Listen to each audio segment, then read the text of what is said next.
Margarita Alfonsel, que es secretaria del Patronato de la Fundación Tecnología y Salud y también secretaria general de FENIN. Buenos días, Margarita. Muchas gracias por atender a Negocios. Buenos días y muchas gracias a vosotros. Margarita, a veces cuando hablamos de tecnología y salud yo creo que nos imaginamos máquinas muy complejas, nos imaginamos cosas casi de ciencia ficción, pero usted que está en el patronato de la Fundación Tecnología y Salud, no sé si nos puede aterrizar un poco estos conceptos y comentar un poco en qué momento está ese híbrido entre tecnología y salud, porque es verdad que también es algo que con el coronavirus casi que estamos viendo en todos lados, ¿no? La salud y las aplicaciones de la salud en la tecnología. Pues sí, nada, buenos días de nuevo. Pues para mí encantada de poder comentar estos temas que señalas. Cuando hablamos de tecnología sanitaria estamos hablando de productos, equipos y dispositivos que se utilizan para la prevención, el diagnóstico, el tratamiento y el seguimiento de patologías y también para la calidad de vida. Y si podemos contextualizar un poquito pues la tecnología y en el momento que estamos viviendo, en este momento histórico tan complicado como es la pandemia, podríamos decir que la tecnología sanitaria desde luego ha sido vital para el abordaje, de esta pandemia, ya que cuando hablamos de tecnología, como no solamente hablamos de esos equipamientos sofisticados, que también hablamos de todo el material de protección que ha sido vital para que los profesionales pudieran atender a los pacientes, pues todo las mascarillas, guantes, gorros, gafas y también para la población, porque llevamos mascarillas. Por otro lado, si hacemos un segundo gap, pues sería toda la parte de diagnóstico in vitro, todos los test de diagnóstico, tanto la PCR, que identifica enfermedad activa, como también los test de antígenos o anticuerpos. Y finalmente, por hablar de equipamiento, hablaríamos de los equipos de soporte vital que realmente han salvado vidas, porque han sido los equipos más preciados en esta época de pandemia, porque realmente son soporte vital para los pacientes y vidas que se han salvado. Y en este momento de la vacuna, por hablar de un producto que puede ser sencillo desde el punto de vista de muchas de las personas que nos estén escuchando, pero es importantísimo, los dispositivos de inyección de bajo volumen muerto, porque pueden aprovechar la dosis de vacuna más allá de lo que se haría con un dispositivo convencional. O sea que todo esto, estamos hablando de todo esto y de mucho más.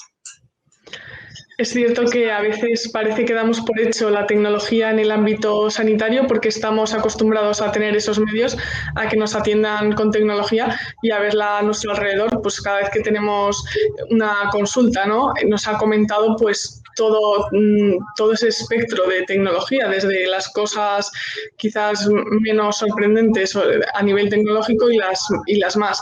Pero entiendo que en casos como los de los pacientes oncológicos, la tecnología incluso, si cabe, un pelín más relevante.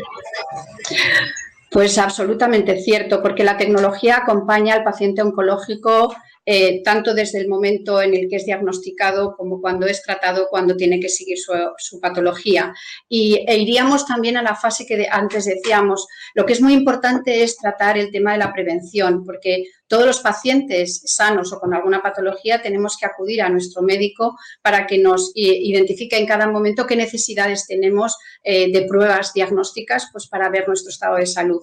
Esa es la fase de prevención, pues ahí está toda la parte de diagnóstico in vitro, todas las analíticas que nos hacemos que llevan aparejados indicadores que pueden decirnos si estamos padeciendo una enfermedad o estamos sanos totalmente, y todo lo que es la tecnología por imagen, que también nos va a dar una información, va a dar una información al profesional que va a compartir con el propio paciente y de esa manera pues constatar que es una paciente sano. Pero también se puede identificar que haya una patología asociado a un proceso cancerígeno. Y en ese caso es importantísimo que el diagnóstico sea un diagnóstico preliminar, precoz, un diagnóstico que nos pueda identificar la enfermedad en una fase muy primaria y de esa manera podamos luego aplicar un tratamiento que sea mucho menos agresivo, que permita al paciente tener también una esperanza de vida mucho mayor y también pues, una mayor calidad de vida. Entonces, en esa fase de diagnóstico volvemos otra vez a estas analíticas, a este diagnóstico in vitro,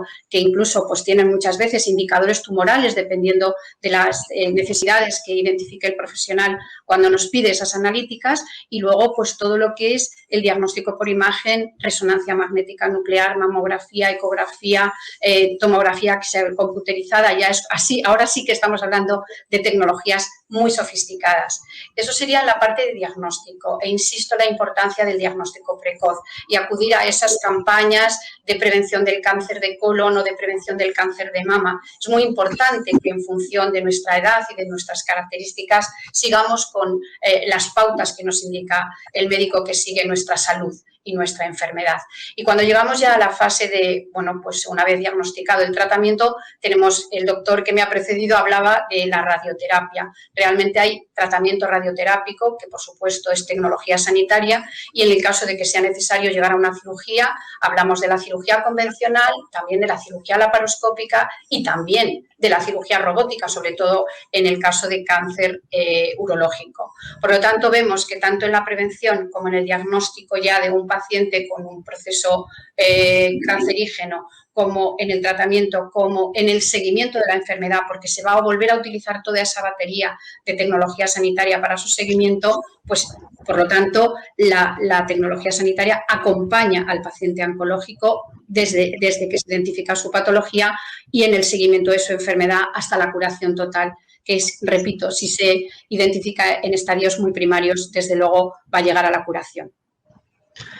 Efectivamente, es un mensaje que creo que hay que recalcar, ¿no? La tecnología también en las primeras fases, en las fases de prevención, no solo cuando toca hacerse un tratamiento específico, sino desde el inicio para detectar casos de manera temprana. Habéis elaborado un informe en la Fundación que a mí me parece muy interesante, hablando del tema de la obsolescencia de estos equipos, de los equipos médicos, que como cualquier otro dispositivo o aparato tecnológico, pues también tienen obsolescencia. No sé si nos puedes decir cuáles son algunas de esas conclusiones del informe que habéis elaborado. Pues sí, porque yo creo que son conclusiones muy interesantes que podemos compartir. Primero, la obsolescencia es un problema que hay que resolver. O sea, para nosotros es fundamental que tuviéramos la capacidad para poder influir y tener recursos para hacer una renovación del parque tecnológico. Pero como mensajes globales, decir que el parque tecnológico instalado en los hospitales de nuestro país es el más antiguo de toda la historia, de toda nuestra historia, pero sobre todo es que en la comparativa europea lo que observamos es que no somos el último país de la Unión Europea en grado de obsolescencia, somos el penúltimo. Por lo tanto, ahí hay un elemento fundamental de tener en cuenta para que invertir en esa renovación tecnológica necesaria para tener equipos sofisticados, como decías al principio, que hagan diagnósticos más precisos y tratamientos más eficaces. Es cierto que los presupuestos generales del Estado este año contempla una dotación de 400 millones de euros para poder empezar a paliar esta situación, pero evidentemente es insuficiente. Tendríamos que multiplicar por 4 esa cifra para que realmente pudiéramos decir que estamos ante, bueno, pues un escenario en el que la obsolescencia tecnológica pues tendría que ser ya algo que contásemos con qué ha pasado, ¿no? Pero estamos inmersos en una situación muy complicada y solamente como dato decir que no solamente es que lo digamos nosotros, que somos ámbito empresarial, sino que lo dice la Sociedad Española de Radiología Médica. Seguro que podéis tener alguna persona en algún momento que participe en estos coloquios tan interesantes para que os informen sobre las conclusiones que han obtenido de estudios que compartimos entre ambos, la sociedad y nuestra propia fundación y nuestra organización empresarial FENIN, porque al final estamos llegando a las mismas conclusiones y esos son elementos que sirven para poner de manifiesto la necesidad de abordaje de este tema.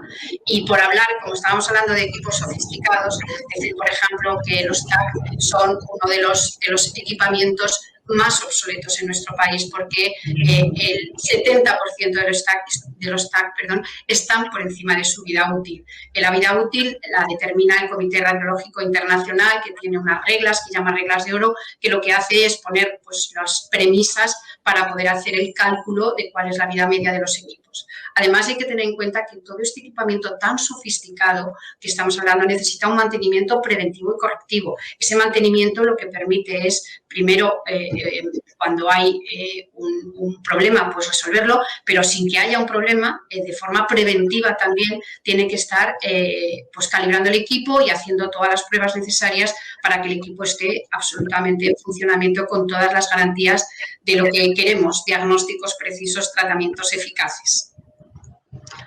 Sin duda recogemos ese mensaje tan importante ahora que la salud ocupa el centro del debate público y pensemos en la inversión en salud y en el ámbito sanitario, que no se nos olvide ahora que está el debate en el centro.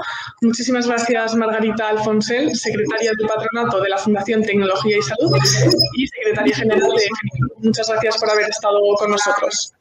Pues muchas gracias, porque yo creo que es muy importante poner en valor la tecnología sanitaria y lo que aporta al ciudadano sano y al paciente. Por lo tanto, estamos a vuestra disposición y encantados de haber compartido estos minutos. Gracias. Gracias.